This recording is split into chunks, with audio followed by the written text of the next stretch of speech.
Hey, what's up guys? So Legendary Decks 2 is going to be coming out tomorrow here in the TCG, and you might be wondering what the heck's in here. Is it going to be worth it? Now first off, every single one of these is going to have the exact same cards, unless of course you get some crazy misprint.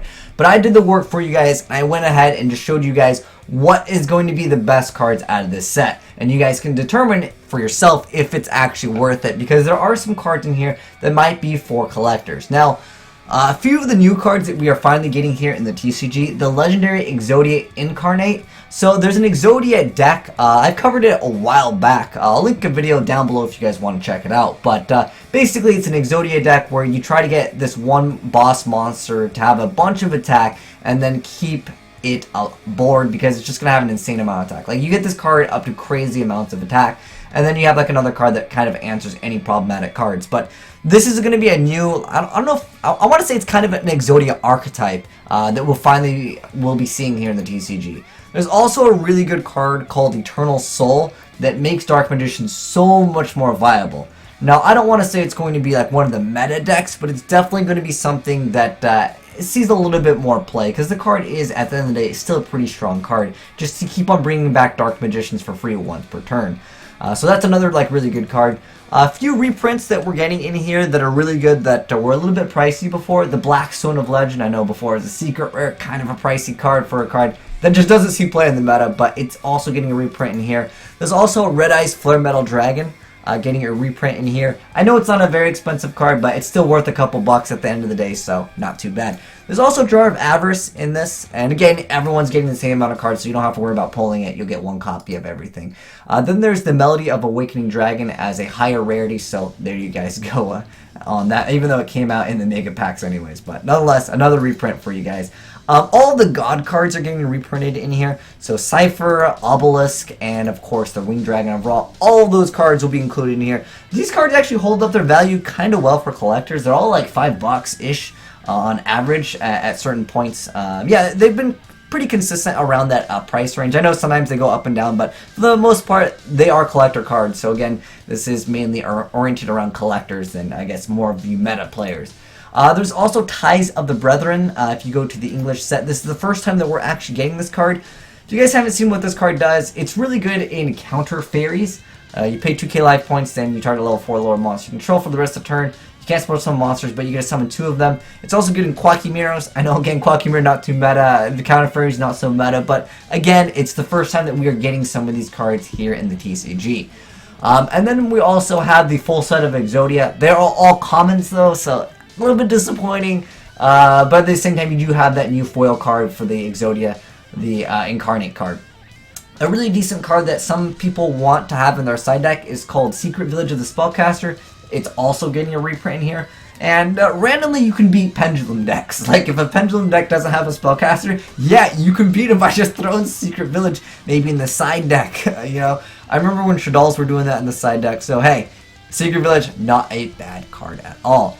Next up, Paul Duality also got a reprint in here, and there's a few cards also that I wanted to mention that are finally getting reprinted, or I guess printed in the TCG. Dark Burning Attack is not so meta, but if you control a Dark Magician Girl monster, you get to destroy all face-up monsters your opponent controls. Kind of a cool card. I know Dark Magician, Girl isn't so meta. I mean, there is the archetype that is revolve around like the girl spellcasters, but I wish they were good, guys. I really do, because I'd be playing that deck like crazy. Also, if you guys want to check out the price of them, they're retailing for about $40. If you guys want to pick up one yourself, SSA Cards has them for $37. Shout outs to my sponsor SSA Cards. But yeah, they're about 40 bucks. There's also this other card that I want to mention real quick, Dark Burning Magic. So if you control monsters whose original name are Dark Magician and Dark Magician Girl, you get to destroy all cards your opponent controls. Pretty decent effect. But you guys can let me know if you guys feel like it's worth 40 bucks, because again, that's average retail price. If you guys want to pick it up from SSA Cards, I'll link down below. If you guys want to use the code AzneyesWhitedragon for a 5% discount off of single cards, feel free to go ahead and do so and save yourself some money on single cards. But as far as the set overall, you guys can let me know how you feel about it. I feel like it's mostly oriented around collectors, because again, 40 bucks, that's like, dude, you can almost build Murmoths for that much. Like, I just don't think it's the best for any meta players. But I think for collectors, this is great. You know, you're gonna have that nice little box you can put on like your shelf. I think it's cool for those players that are just collectors and they like some of the nostalgic cards. You also get triple tokens. You get a token of Joey, Yugi, and of course Kaiba. They're all foil tokens, so I think those will be worth a couple bucks.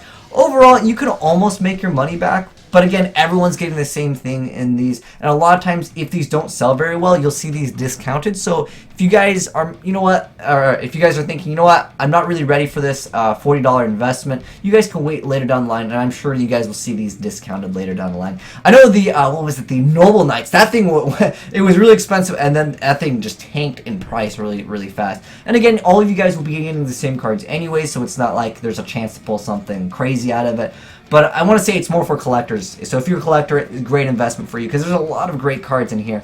And for anyone looking to play meta, there's a few cards in here, but I think you're better off just buying them as singles. But yeah, use that code AzneyesWhitedragon on SSA cards if you want to get a discount. But you guys let me know, what cards are you guys most excited about to actually see here? I'm actually most excited to see the legendary Exodia Incarnate. I'll actually start playing this a little bit more. We played it a long time ago, and wow, it's crazy how long it took for us to finally get this card. Like, it's been like a year? Like, seriously, it really has been a long time since we got this card.